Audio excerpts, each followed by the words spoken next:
Hello everyone. आज का जो हमारा लेक्चर है वो है logical Venn diagram. This section deals with questions which aim at analyzing a candidate's ability to relate a certain given group of items and illustrate it diagrammatically। हम क्या करते हैं, हमें डाटा दिया गया होता है डाटा, और हम उस डाटा को रिलेट करते हैं और फिर उसको डायग्राम बनाते हैं। हमें जो डाटा दिया गया होता है वो दिया गया होता है ग्रुप ऑफ 3 आइटम्स, फिर हम उसको डायग्राम बनाते हैं, डाटा को रिलेट करते हैं, फिर उसी को हम डायग्राम बनाते हैं। जो आप स्क्रीन पे ये सर्कल्स देख रहे हो इनको हम वेन डायग्राम्स कहते हैं। तो समझते हैं वेन डायग्राम्स कुछ एग्जाम्पल्स के साथ। तो जो हमारी पहली एग्जांपल्स है वो है doctors, engineers and lawyers. These 3 items bear no relationship to each other, so they are represented by 3 disjoint figures. जो हम अभी आपको फिगर बना के दिखाएंगे कि तीनों में कोई भी रिलेशनशिप नहीं है, कोई रिलेट नहीं है, तो हम इनको आपको फिगर्स में लाएंगे। ये हमारी वेन डायग्राम हम यहाँ से लाएंगे टूल बॉक्स से। पहले ही एरोज डिलीट करेंगे, ये हमने क्लिक कर लिया, और ये डिलीट, ये भी हम डिलीट ही करेंगे। और अब हमारे पास 3 सर्कल्स बचे। As we know these 3 items bear no relationship to each other, so they are represented by 3 disjoint figures। तो ये जॉइंटेड है, हम इसको डिसजॉइंट करेंगे, हम इन फिगर्स को अलग अलग करेंगे। पहले हम ये सर्कल, ये फिगर अलग करेंगे और इसी तरह हम इन फिगर्स को डिसजॉइंट करेंगे।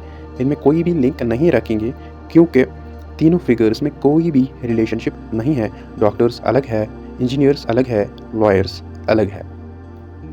आप देख सकते हैं स्क्रीन पर हमने ये अलग कर लिए तीनों, अब हमारे पास अलग है। ये हमारी वेन डायग्राम रेडी हो गई एग्जाम्पल नंबर 1 के लिए। ये डॉक्टर्स है, ये इंजीनियर्स है और ये लॉयर्स है। आई होप आपको ये एग्जाम्पल समझ आई होगी। अब हमारे पास जो सेकेंड एग्जाम्पल है वो हम देखेंगे, वो है सेकेंड, मिनट्स एंड आवर्स। अगर आप ध्यान से देखोगे क्लियरली, सेकेंड्स और a part of minute and minutes और a part of hours, so the Venn diagram would be shown in adjoining figure with a circle A representing seconds and B representing minutes and circle C representing hours। तो ये तीनों circles concentric circles बन जाएंगे। हम इस circle को बड़ा करेंगे पहले और इनको बीच में लाएंगे। पहले हम इसको, अब हम इस सर्कल को बीच में लाएंगे और थोड़ा सा बड़ा करेंगे, थोड़ा सा बोल्ड करेंगे और कलर भी करेंगे इसको, और हम इस फिगर को भी लाएंगे। ये रिप्रेजेंट करेगा हमारा सेकंड, थर्ड। ये सेकंड मतलब मिनट्स में जो होते हैं सेकंड्स, वही रिप्रेजेंट करेंगे। ये रेडी हो गई वेन डायग्राम किनकी, एग्जाम्पल नंबर 2 की वेन डायग्राम रेडी हो गई। तो अब हमारे पास जो एग्जाम्पल है वो है example number 3, table, chair and furniture। Table, chair and furniture. Clearly table and chair are separate items, but both items are of furniture, so they would be represented as in the adjoining figure with circle A representing table, circle table B chair and circle C representing furnitures। हम क्या करेंगे, हमें पता है कि जो ये circle है ये रिप्रेजेंट करेगा चेयर्स, और जो ये सर्कल है ये रिप्रेजेंट करेगा टेबल, क्योंकि दोनों चीज़ों मगर किसके अंडर आती है, फर्नीचर के अंदर। तो ये हमारी वेन डायग्राम रेडी हो गई। अब हमारे पास जो वेन डायग्राम है वो है डॉग्स, पेट्स, किड्स। अब हम इनकी डायग्राम भी ऐसे ही कुछ दिखेगी, क्योंकि डॉग्स और पेट्स, डॉग्स और कैट्स दोनों किस में आएगी, क्योंकि पेट्स है तो इसी में आएगी। इनके लिए भी यही डायग्राम होगी। अब clerks, government employees and educated persons है। अगर हम इसको क्लियरली समझेंगे, डाटा को एनालाइज करेंगे, रिलेट करेंगे और फिर इसको डायग्राम में लाएंगे। Clearly, some clerks may be government employees and some may be educated. Similarly, some government employees may be clerk and some may be educated. Also, some educated persons may be clerks and may be government employees. So, the given item may be represents with the 3 intersecting circles donating the 3 classes. अब हम इस circle को भी intersect करेंगे जो red में है। एक सेकेंड, हम क्या करेंगे, इस सर्कल को भी इसी के अंडर लाएंगे। एक सेकेंड, कर्सर मेरा काम नहीं कर रहा है। एक सेकेंड, तो अब मैं क्या करूँगा, इस रेड वाले सर्कल को भी इसमें लाऊंगा। सेलेक्ट हो गया, अब क्लियर है। आई थिंक जो हमने कौन सा किया था, ये 4 वाला, ये शायद गलत हमने किया था, क्योंकि जो डॉग्स है, all dogs are not pets, all kids are not pets, तो वैसी वेन डायग्राम इसकी नहीं बनती। अब हम पहले इसकी बना लेंगे।